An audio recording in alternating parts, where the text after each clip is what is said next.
Naposible na yung pagbaliktad na yan ay resulta ng pananakot, pressure, or pera. Kaya nga naintindihan natin na pati itong si Gutesa, meron telephone conversation ngayon na pakinggan tayo sa Facebook na talagang dahil tinakot siya at tinakot ang seguridad ng kanyang pamilya, napilitan siya na gumawa ng panibagong sanaysay na pinasisingulingan yung sinabi niya una na siya nag-deliver. Naniniwala ako na ang talagang mastermind ng pagnanakaw ng flood control funds ay presidente mismo. Dapat talagang makulong si Martin Romualdez, pero dapat makulong din ang kanyang pinsan dahil lahat naman ng kapangyarihan at impluensya ni Martin Romualdez ay dahil lamang kay presidente at siya naman talaga ang pumirma ng pangtaunang budget na pinanggalingan ng mga kinurakot ng mga opisyalis natin. At dahil natin dito, ang naging desisyon naman ng ating Korte Suprema sa mga pagkakataon na may mga testigong bumabaliktad, hindi po babaliwalain ang orihinal na ebidensya, ang orihinal na affidavit dahil alam ng hukuman nga na sa karanasan natin bilang isang bansa, ang pagbabaliktad ay dahil sa pananakot at panunuhol.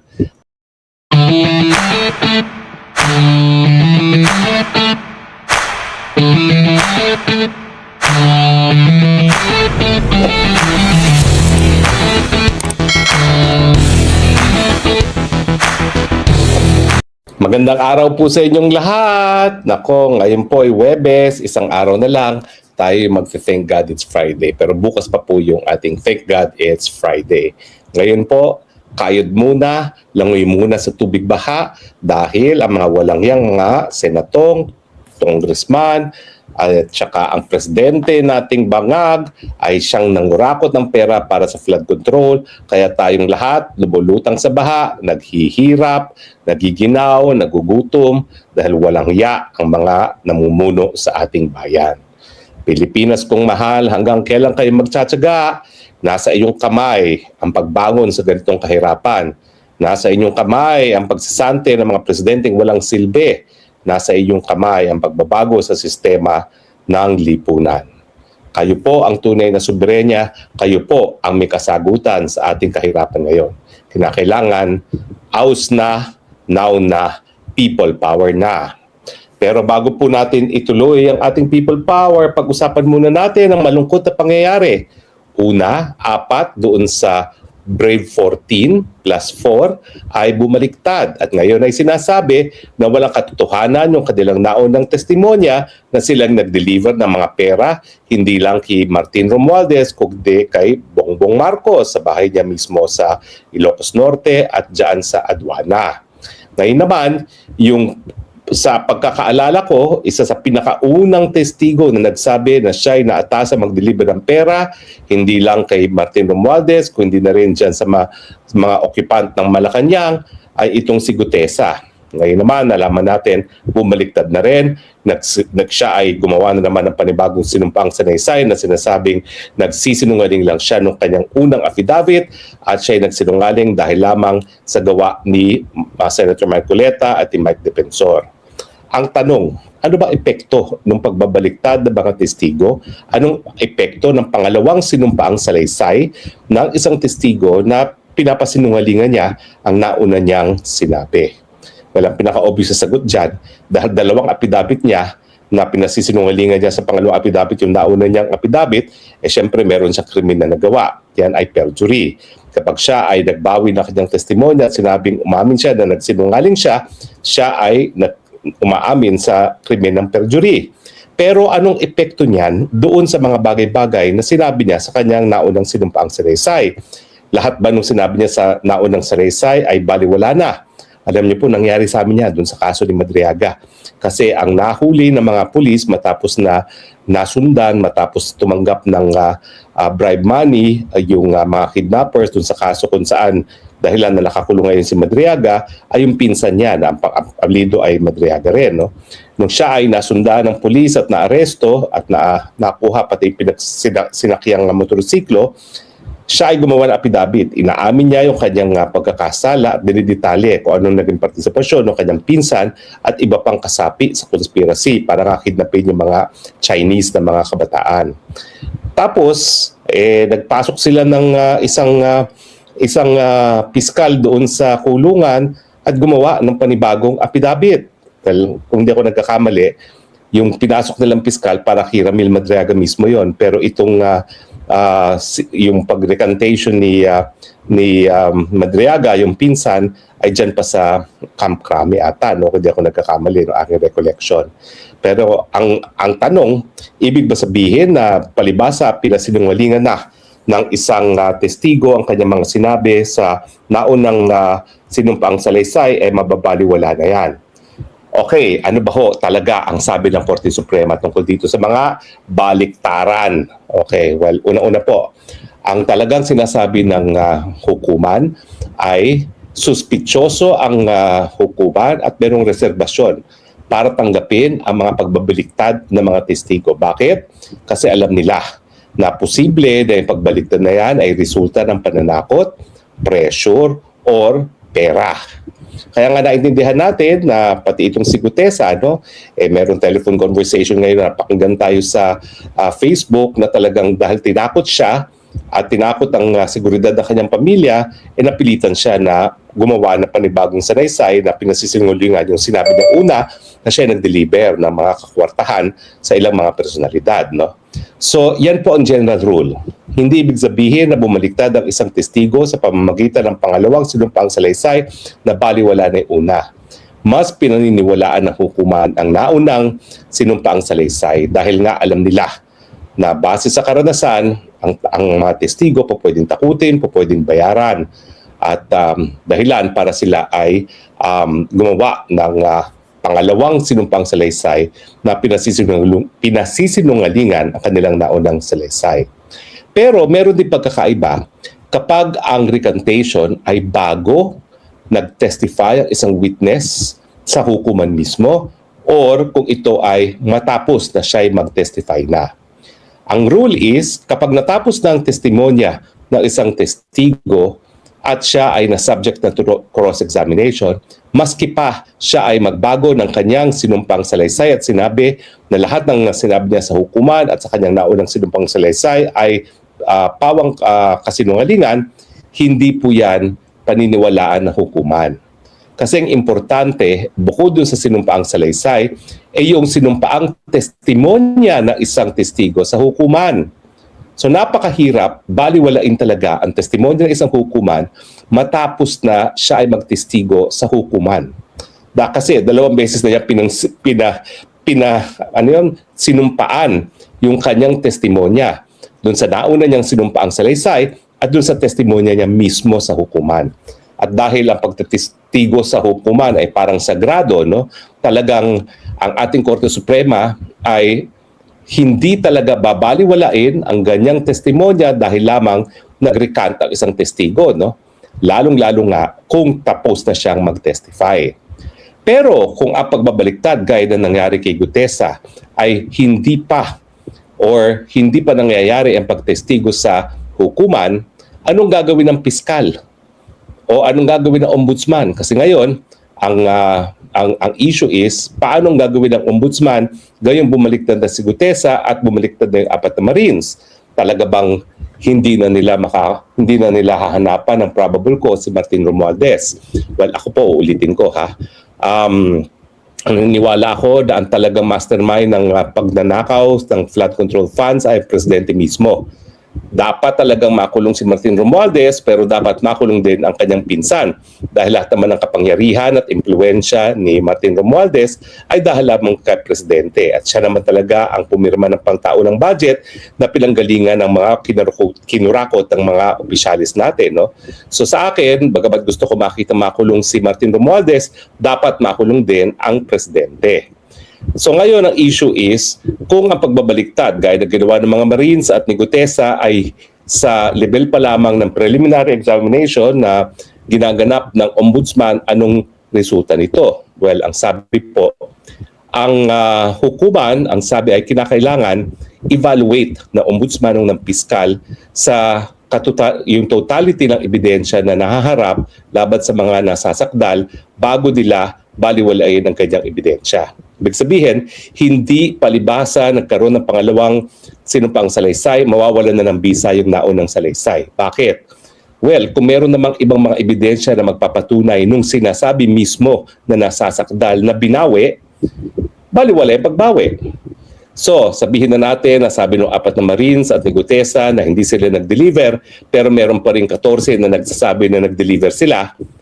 Natural, babaliwalain ng ombudsman yung pagbabaliktad na testimonya. Kasi meron pa namang ibang mga testimonya na narariyan.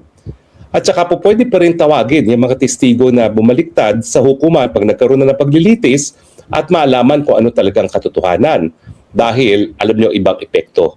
Kapag ang isang testigo ay nagsisinungaling sa isang sinumpaang salaysay lamang, o di naman kaya kung sila ay magsisinungaling sa hukuman.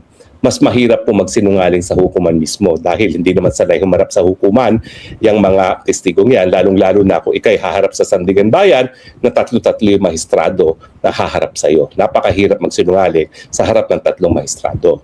So, ang rule po dyan is dahil hindi pa naman po na pipresenta ang testimonya nitong si Gutesa at ng 4 na Marines sa bumaliktad, kinakailangan ang prosecutor wag baliwalain ang naunang sinumpang salaysay, tignan yung ibang ebidensya laban sa nasasakdal, laban kay Martin Romualdez, at kung mayroong namang sapat na ebidensya, dyan magkakaroon ng desisyon ang ombudsman kung dapat bang baliwalain ang pangalawang sinumpaang salaysay dahil ito ay resulta lamang ng pananakot o di kaya ay panunuhol. So yan po ay desisyon na ng ating Korte Suprema, no? At yan ang gagawin ngayon ng ombudsman.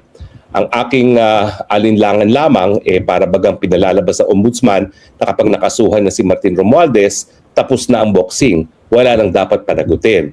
Ang akin po, kinakailangan mapanagot pa rin ng presidente dahil doon sa sinabi nga ni Zaldico na ang presidente mismo ay nagkaroon ng 100 billion na insertion at 25 billion ang napunta sa kanya bilang tongpats.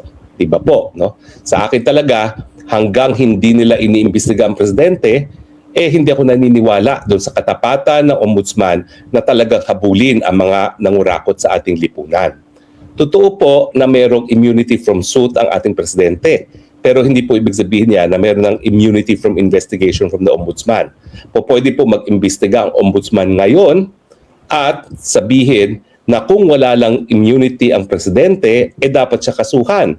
Ibig sabihin lamang, dapat antayin na matapos ang termino ng presidente bago isampa ang kaso laban sa kanya. Pero wala pong immunity from investigation ang presidente. Meron lang po siya immunity from suit. So hanggang hindi po yan na sasampa sa hukuman, wala pong balakid para maimbestigahan ang presidente. Okay? Now, siyempre po, no, kapag naman ang isang testigo nga ay nakapagtestigo na sa hukuman at siya ay bumaliktad, gaya na aking sinabi, ang dami na pong kaso, Molina versus People, People versus Lamsed, na sinasabi na hindi mababaliwala ang naunang testigo, lalong-lalo na dahil nga po siya ay nakapagtestigo na at siya ay naging subject na to cross-examination. Okay? So, ulitin po natin, no? Kung ang testigo ay bumaliktad bago siya magtestigo, well, yung original affidavit ay hindi po pwedeng mabaliwala. Ang mangyayari po dyan, titignan muna kung ano magiging testimonya sa hukuman at titignan din ng mga nag-iimbestiga na piskal o ombudsman kung meron pang ibang ebidensya na magpapatunay doon sa mga bagay-bagay na pinasinungalingan sa pangalawang affidavit. At kung meron pa rin sapat na ebidensya, dapat ituloy pa rin ang pagsasampa ng kaso at pwede pa rin matawag yung testigong yan para magbigay testimonya ng malaman kung ano talaga ang kanyang mga katotohanan na pwedeng panindigan.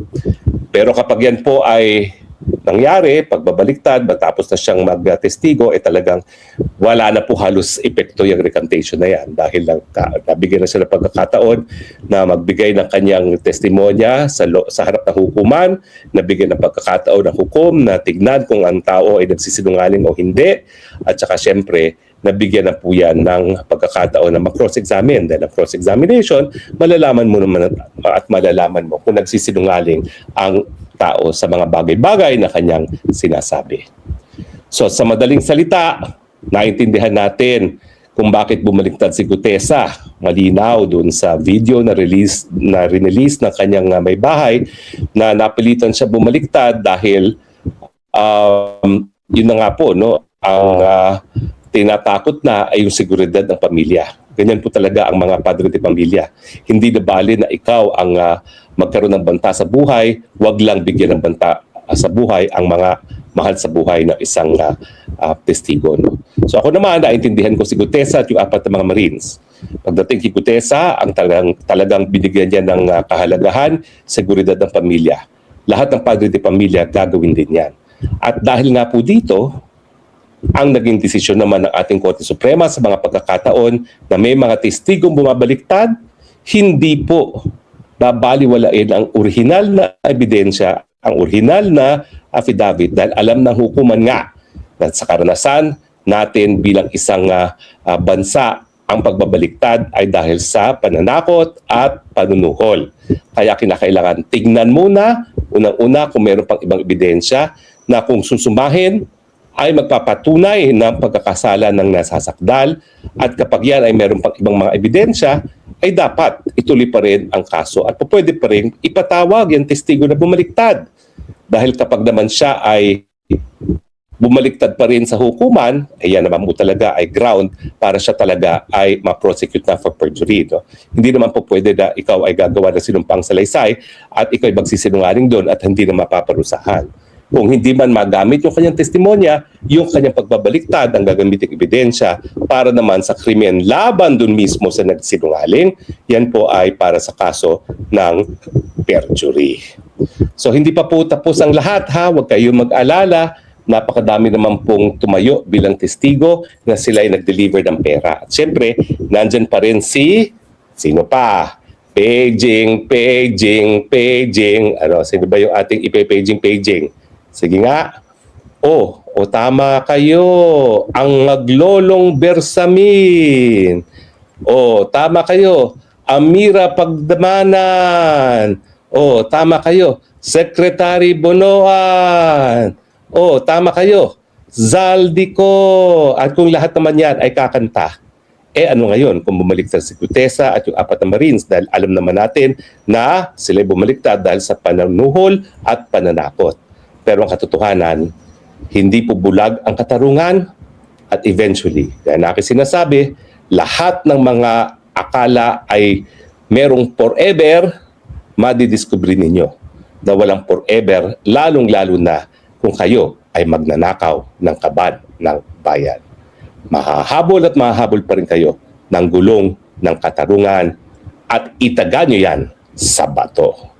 Right, General Senator Bato? Maraming salamat po sa inyong patuloy na pagtangkilik. Ito po ang inyong spoksang bayan, Harry Roque, nagsasabi, I love you, Philippines. You're the only country that I have, the only country that I will love. God bless the Philippines. Bye for now.